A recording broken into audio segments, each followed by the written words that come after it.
안녕하십니까. 파이터치 연구원 나정주 원장입니다. 오늘 광화문 집회 관련해서 좀 간략히 좀 말씀을 드리고자 이렇게 방송을 켰습니다. 광화문 집회 후에 일어나는 일련의 일들을 볼 때 참으로 안타깝습니다. 특히 통합당에서도 극우하고 다르다 이런 표현을 쓰는데 정말 유감입니다. 박찬종 변호사도 광화문 집회에 나오시던데 그럼 박찬종 변호사도 극우입니까? 박찬종 변호사는 박근혜 정부 시절에 박근혜 정부를 많이 비판했습니다. 그리고 현 정부 들어와서 또 이렇게 비판을 하고 계신데요. 이 문재인 정부가 하는 어떤 정책들이 너무나도 상식에 어긋나고 또 검찰개혁한다고 여러가지 부정부패에 대해서 자기네 편을 수사하면 그것을 유치한 방법으로 차단하려고 하는 그 행태를 볼 때 울분에 철르지 않겠습니까? 그 울분에 철은 국민들이 광화문 광장에 나갔던 거죠. 감염 공포를 무릅쓰고 또 비가 많이 오는 그 위험을 무릅쓰고 나왔던 것입니다. 물론 정광훈 목사라든가 그분이 좀 언행이 좀 과격한 것도 있죠. 그러나 그 기본적인 그 기저에 깔려 있는 국민들의 마음은 정말 이 정부에서 하는 여러 가지 정책들이 상식을 벗어나고 특히 부동산 정책, 그 다음에 인천국제공항 사태 이런 것들은 정말 그냥 일반 국민으로서 받아들이기 어려운 것들 아닙니까?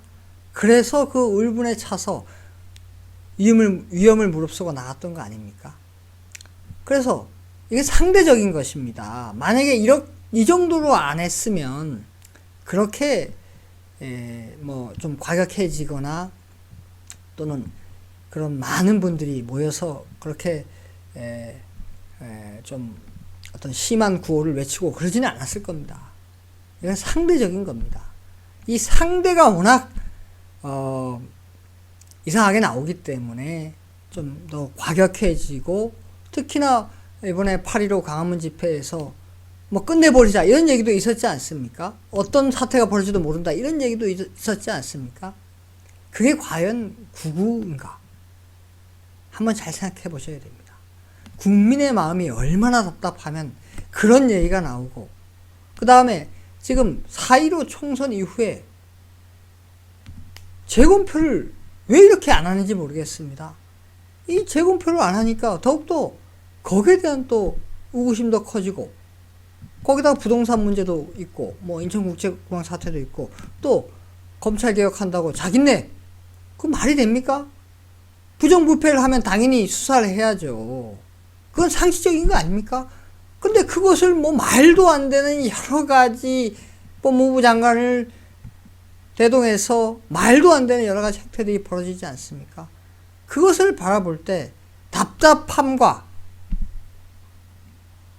울분에 차오르지 않겠습니까? 그러니까 광화문 광장에 나왔지 않습니까? 그게 뭐 결과적으로 감염 확산을 뭐 일으키고 뭐 여러 가지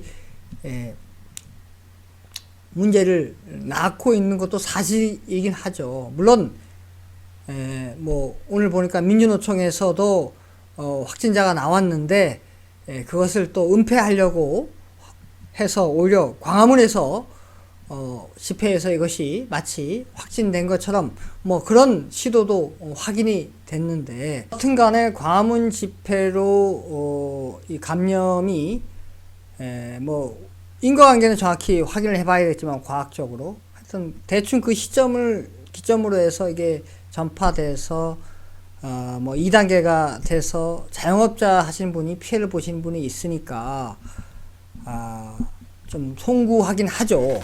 분명히 그런 점은 있습니다. 그러나 오죽 답답하면 국민들이 울분에 차서 8.15 행사에 나갔겠습니까? 그런 것을 헤아릴 때, 뭐, 통합당에서차, 극우라든가 이런 표현은 정말 심하다고 생각합니다. 각자의 역할이 있는 겁니다. 진보 진영에서 상당히 극좌스러운 그런 행태를 방송에서 보이는 분도 있지 않습니까? 그러나 그쪽에서는 다 감싸고 있지 않습니까? 뭐 비난도 거의 안 하고 있습니다. 어떨 때는 그 아주 당 대표가 그런데 출연하기도 합니다. 우리도 스펙트럼이 넓은 겁니다. 오른쪽 안에서도 아주 상당히 강경이 있고, 그 다음에 중간이 있고, 그 다음에 온화한 척이 있는 겁니다. 이것을 모두 감싸야 되는 것입니다. 이거는 극우니까 저러네. 그런 게 어디 있습니까? 상대적이라 그랬죠. 그분들이 극우라서 극우가 된 겁니까?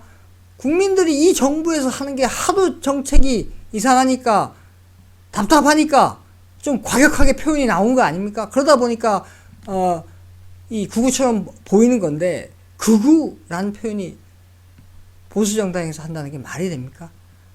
저는 이 강경파도 국민이고 또 온건파도 국민이고 이 모든 스펙트럼에 각자의 역할이 있는 겁니다. 이것을 다 포용할 수 있는 그런 정치를 해야 된다고 봅니다.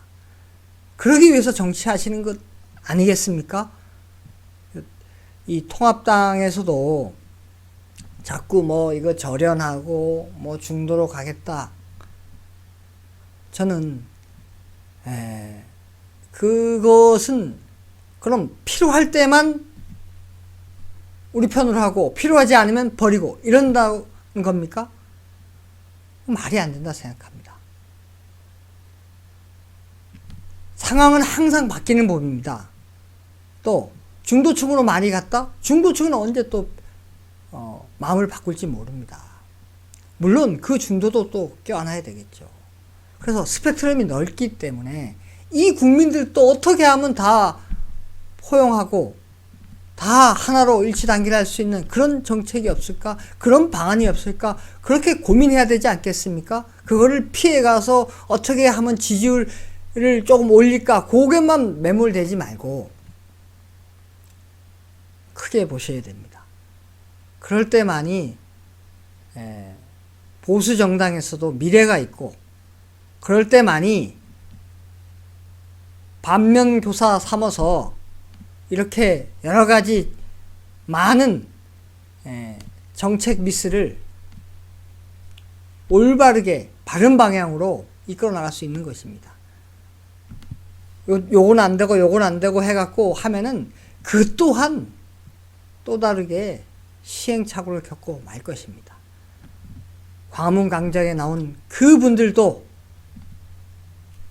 많은 나라를 사랑하는 마음이 있는 분들입니다. 그분도 다 포용해서 같이 갈 수 있는 그런 정책을 펴주기를 간절히 바랍니다. 오늘은 여기서 마치겠습니다. 감사합니다.